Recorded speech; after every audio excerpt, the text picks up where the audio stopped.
Ever done anything really stupid with money?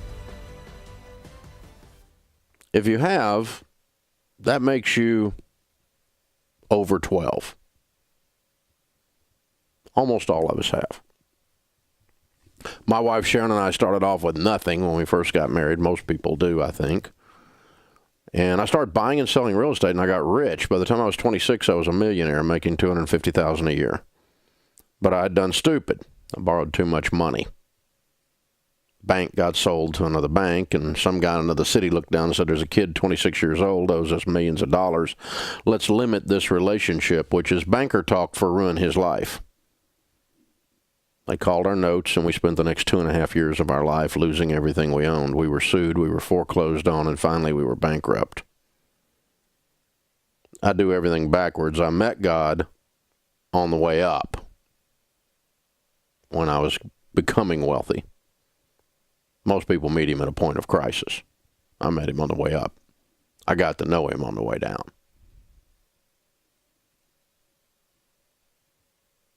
So, 28 years old with a brand new baby, a toddler, and a marriage hanging on by a thread, we got the opportunity to start from zero again.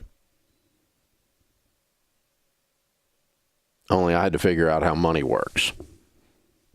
Not what your broke brother-in-law's opinion is. How money really works. And so, as a Christian, I decided I would figure out what the Bible has to say about money. And I talked to old rich people. I didn't want to talk to young rich people. I'd been him. I didn't want his opinion. In business, we study successful people in a certain area, and then we emulate or copy what they're doing in order to have the same success they've had. It's called best practices. It's why you hire a personal trainer. They have abs and you have a keg. They know something you don't know. They do something you don't do. And so we learn from someone that knows something we don't know because they've actually done it, not have a theory about it. See, I don't really care what your theories are about money if you're broke. You're just arrogant and stupid. You live in your mother's basement and you write a money blog. Nobody cares what you think. Dave Ramsey doesn't understand the power of credit cards. Oh, my God. Really, after 30 years, you're still writing that stuff? You've got to be kidding me. So we learned how to handle money. And we learned that money really is fairly simple. It's just hard to do. There's only about 4 or 5 things you got to do to win. You have to live on less than you make. You need to live on a plan, a written budget. You need to get out of debt, because when you don't have any payments, you have money. Your most powerful wealth-building tool is your income. You've got to learn to save and invest. And you can't do that when you're in debt, don't have a plan, and don't live on less than you make.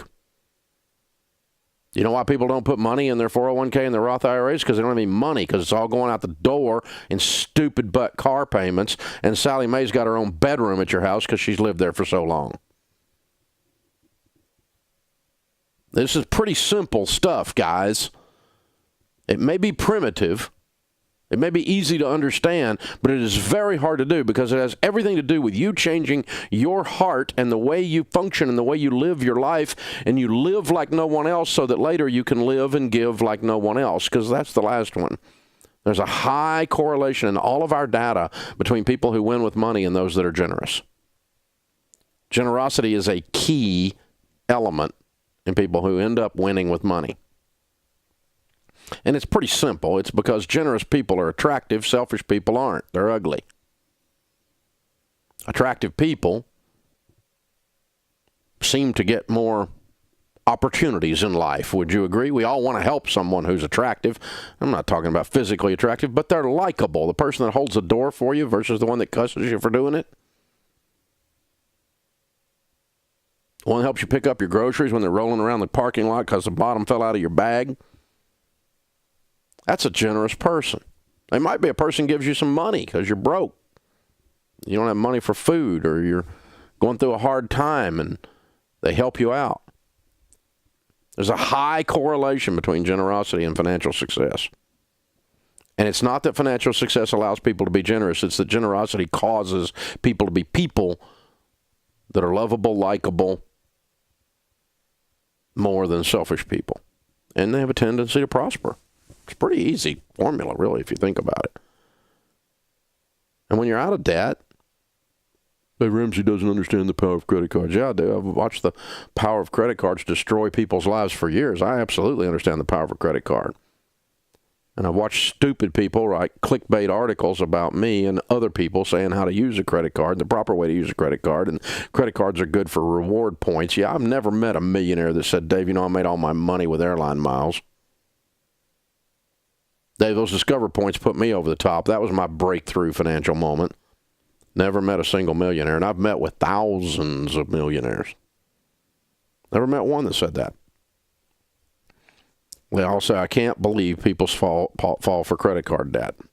I can't believe people continue to use these stupid credit cards. It's like somebody, half the population is dying of lung cancer, and everybody's standing around going, well, I guess cigarettes kill you. Well, no kidding. Unbelievable. The credit card is the cigarette of the financial world. Used to be cool. Everybody thought it was neat, and people are catching on that it ain't a good idea. Hello. This is not rocket science, people. Live on less than you make. Becky's on Twitter. Do you literally mean beans and rice, or is that an exaggeration to make a point? Becky, you've got to be kidding me. Do you really think people doing this plan only live on beans and rice? I mean, really? Twits on Twitter. Really? Of course not. It means lower your stupid butt lifestyle and quit spending money like you're in Congress is what it means. It means quit going out to eat. You're broke.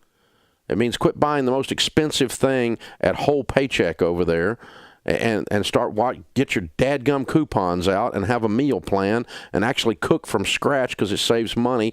And don't go on vacation. You're broke. And don't buy that. You're broke. You have clothes in your closet. Stay out of the mall. Live on less than you make. That's what it means. You have to live on less than you make in order to pay off debt, in order to save and invest, in order to be generous. You can't spend more than you make and end up anywhere but in bankruptcy court.